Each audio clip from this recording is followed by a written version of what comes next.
Good glorious morning, everyone. I'm going to do in this video just a short, we'll call it a recipe for the potting soil that I use. I use this potting soil in my seedling starting cups, and we use it for the plants on the deck, anything that we're going to put in a pot. Now, if you don't have access to a lot of this, it might be cheaper just to go to the big box store and buy a few bags of potting soil. But we buy a lot of mushroom compost for the garden, and I bought a bag of perlite that I bought it by weight and didn't think about how little it weighs, and I got an actual bag that's probably a little taller than 4 foot. So there'll be enough perlite there to do me for several years, so I have the perlite on hand that I need. And of course, I have mushroom compost delivered sometimes twice a year, a truckload, because I do use it a lot in my garden. I also want to take just a minute to thank everybody that is a subscriber. Your watching the videos really is what we do this for. We're trying to inspire people to garden, and we hope if you're not a subscriber, you'll join us. All right, now I'm going to get into the recipe. I called it mushroom compost, so I had to start over.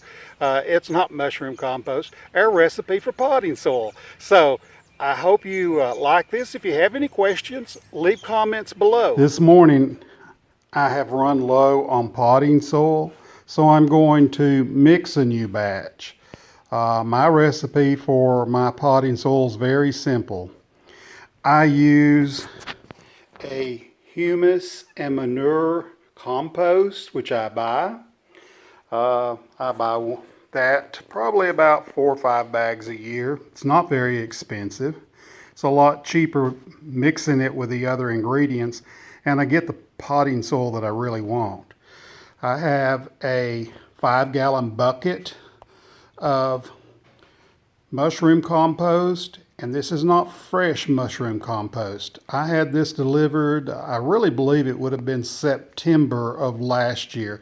It's set outside, the mushroom compost has, and it's been rained on, snowed on, so it's not nearly as strong. When it first arrives, you can hardly stand to be around it, but it's sat there and aged over the winter.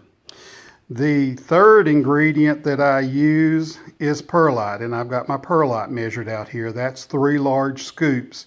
And when I say scoops, I actually use a rather large Country Crock tub butter container. So that's 3 of those. Now, to mix this up, I'm simply going to empty these ingredients over into the tote and mix it up. I'll be right back with you. Okay, I now have all my ingredients in the tub here, and I will simply mix this well. It's rather hard to hold the camera and mix it, so I'll be back with you once I get everything mixed up. All right, here is my finished product. This is a combination, as I said, of the 3 ingredients, and when you squeeze it together, it holds together just a little bit. This is not something that you could use in soil blocks for starting seeds, and this is my mix that I use in my little either pots if I'm starting something that I'm going to separate later, or in little seed cell trays. But I've found that it does quite well. The perlite does allow the excess moisture in the mix to drain, and that keeps my little seedlings from being too wet and getting the damping off. I haven't had that problem with this mix. It's a lot cheaper to make this. This is one of the largest totes I could find, and as you can see, I would say it's maybe a 1/4 to a 1/3 full, and it should last me probably for probably 2 or 3 weeks, and then I'll mix another batch.